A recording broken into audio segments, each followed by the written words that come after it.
자, 여기를 보세요. 뉴욕시티, 빅애플, 잠들지 않는 도시, 허드슨 강가의 홍콩, 세계에서 가장 위대한 도시, 뉴욕. 너무 멋진 도시라 이름을 2번씩 반복해요. 네, 그만할게요. 여러분은 이 도시를 매우 잘 알고 있다고 생각하겠지만 그 모든 빛과 화려함은 말 그대로 그저 가면일 뿐입니다. 뉴욕은 세계에서 가장 유명한 도시적 건물로 가득 차 있고 가장 독특하고 유명한 타워가 있는 곳이에요.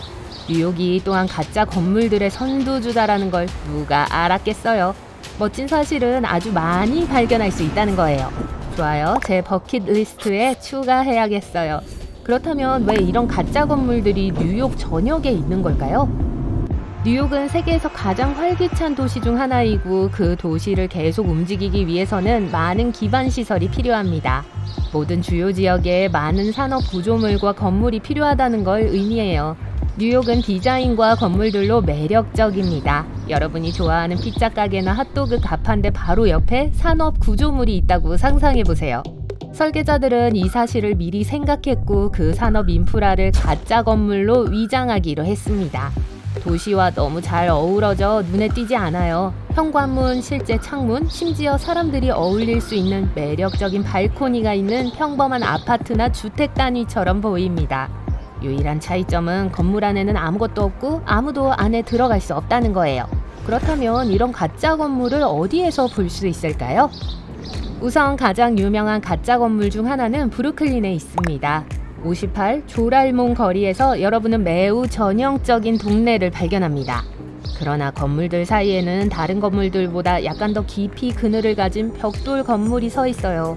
커다란 창문이 있어서 주변 건물들과 잘 어울려요. 검게 가려져 있는 것만 제외하고요.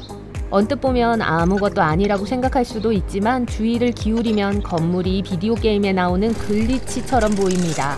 그것은 뉴욕이 매력적인 도시로 여겨지기 전인 1847년에 지어졌습니다. 원래는 일반 건물로 지어졌지만 1908년에 가짜 건물로 개조됐어요. 들어가 볼 생각은 하지 마세요. 만일 그럴 수 있다고 해도 지하철 환풍기의 일부이기 때문에 의미가 없습니다. 또한 주변 건물에 비상구 역할을 해요. 사실 뉴욕 전역에는 연기가 빠져나갈 수 있도록 지하철 환기구를 위장하기 위한 많은 가짜 건물들이 존재합니다. 브롱크스 브루크너대로 415번지까지 이어지는 이 타운하우스는 인테리어 건축회사인 스위처 그룹에 의해 설계되었습니다. 58 조랄몬 거리에 있는 것만큼 매력적이지는 않지만 비슷한 목적으로 사용되어 뉴욕 전력회사의 변전소를 숨기고 있어요. 도시는 고전압 전기를 더 낮은 전압으로 감소시켜 지역적으로 분배할 수 있도록 하기 위해 이러한 변전소가 필요합니다. 동네 한복판에 이런 건물이 생기는 건 사람들을 브롱크스로 끌어들이는 별로 좋은 방법이 아니에요. 그래서 가짜 타운하우스 외관이 완벽한 위장술인 거죠. 이 가짜 건물 중 일부는 목적 달성에 실패하여 오히려 눈에 확 띕니다. 맨하탄 사람들은 멀리 스퀘어의 구조물을 완전한 실패로 묘사합니다. 많은 재설계와 처음부터 다시 시작하기를 거친 후에도 결과는 여전히 아름답지 않아요. 현지인들은 그것을 콘크리트 상자에 비유합니다. 유리가 없는 창문을 만들었는데 그것은 건물이 이웃의 다른 건물과 잘 섞이지 못하게 해요. 어쨌든 평범한 지하철 환기 시설보다는 낫겠죠. 방문해서 버킷리스트에서 지워야 할 장소가 너무 많아요. 만약 중국에 사신다면 중국을 떠나지 않고도 전 세계의 많은 상징적인 도시들을 방문할 수 있습니다. 복제 도시들은 90년대 초에 중국 경제가 호황을 누릴 때 시작됐어요. 사람들은 외국에 나가지 않고도 부유하고 유명한 사람들의 생활 방식을 원했어요. 지역 음식을 편안하게 먹으면서 외국에 있는 느낌을 경험할 수 있었어요. 중국의 광둥성에는 오스트리아의 역사적인 알프스 마을 홀슈타트의 복제 마을이 있어요. 진짜 홀슈타트는 수백 년이 된 가장 매력적인 곳 중 하나예요. 홀슈타트 사람들은 자신의 집이 중국에 지어지고 있다는 사실을 전혀 몰랐어요. 어떤 사람들은 이것이 논란의 여지가 있다고 생각했습니다. 아마도 그것을 짓는데 9천억 원이 더 들었기 때문일 거예요. 파리는 말할 필요도 없이 우리가 방문할 수 있는 가장 매력적인 도시 중 하나입니다. 풍부한 역사와 활기찬 문화는 파리로 가는 첫 번째 비행기를 타고 싶게 만들어요. 티엔두청의 주민들은 언제든지 그렇게 할 수 있어요. 그 도시는 스카이시티로도 알려져 있고 파리의 상징적인 에펠탑과 섬뜩할 정도로 닮은 복제품과 파리의 시각적 매력에 맞는 건물들이 있습니다. 그 매력을 깨뜨리는 주요한 것 중 하나는 도시를 둘러싸고 있는 농지예요. 그곳에는 거의 아무도 없고 거리는 항상 텅 비어 있습니다. 전혀 파리답지 않아요. 그래도 거리를 따라 흩어져 있는 멋진 분수와 조각상을 보면 기분이 좀 좋아질 거예요. 빨래가 사방에 널려 있어요. 심지어 나무 위에도요. 그림 같은 분수대는 말라 있고 많은 아파트는 비어 있습니다. 일부 가게들만 영업을 하고 있어요. 비록 가짜 도시처럼 보이지만 진짜 도시예요. 다른 곳보다 가격이 저렴해서 이곳에 사는 사람들도 있어요.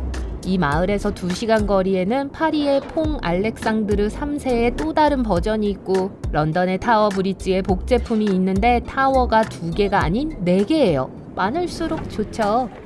이탈리아를 닮은 곳도 방문할 수 있는데 이번에는 쇼핑을 할 수 있습니다. 플로렌시아 빌리지는 다양한 상점들이 있는 아울렛 몰이에요. 좋은 점은 이것이 이탈리아 개발자에 의해 이탈리아 마을의 정수를 표현하도록 지어졌다는 것입니다.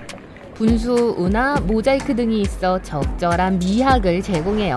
2011년에 시작됐고 많은 이탈리아 브랜드와 영국, 미국, 중국 브랜드를 가진 200개 이상의 상점이 있습니다.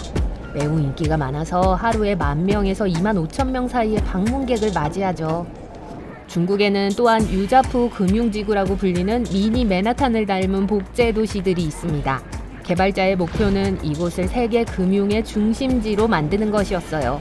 록펠러, 링컨 센터와 같은 올바른 랜드마크로 완성되었지만 프로젝트는 2019년에 중단됐고 대부분 비어 있습니다. 자갈이 깔린 거리, 빅토리아 시대의 집들과 식당이 있는 전형적인 영국 마을 템즈타운도 있어요. 이곳은 상하이를 떠나지 않고 유럽 생활의 판타지를 재현하기 위한 것이었습니다. 중국에는 또한 풍차와 유명한 운하가 있는 암스테르담의 일부 요소를 가진 네덜란드 도시도 있어요. 심지어 네덜란드 해양박물관과 같은 몇몇 랜드마크까지 모방했습니다. 여기 보너스 이야기가 있어요. 레바논에서 가장 날씬한 건물은 분쟁으로 지어졌습니다. 불평등한 땅을 물려받은 2 형제의 이야기예요. 형제 중 한 명은 아주 가느다란 모양의 땅을 얻었고 형제의 멋진 땅을 질투하지 않을 수 없었습니다. 그는 기쁘지 않았어요. 2 땅 모두 베이루트의 활기찬 동네에 있고 지중해를 내려다보고 있기 때문에 2 형제가 땅을 어떻게 개발하는지에 대해 합의하지 못한 건 당연했어요. 더 나은 땅을 가진 형제가 제대로 된 건물을 지을 수 있을 것이 분명했죠. 다른 형제는 무언가 대책이 필요했어요. 그는 가장 넓은 곳이 4m, 가장 좁은 곳이 50cm밖에 안 될 정도로 날씬한 건물을 지어서 형제가 지은 건물의 시야를 방해하기로 했습니다. 건물은 1954년에 지어졌고 지역의 주민들은 그것을 원한의 건물이라고 불러요. 이상한 건 그 장소가 한때 많은 방문객이 그곳에 머무르며 거주할 수 있었다는 점입니다. 그곳에 사는 건 쉽지 않겠지만 그저 경험의 일부였어요. 그 건물은 아직 서 있지만 비어 있습니다.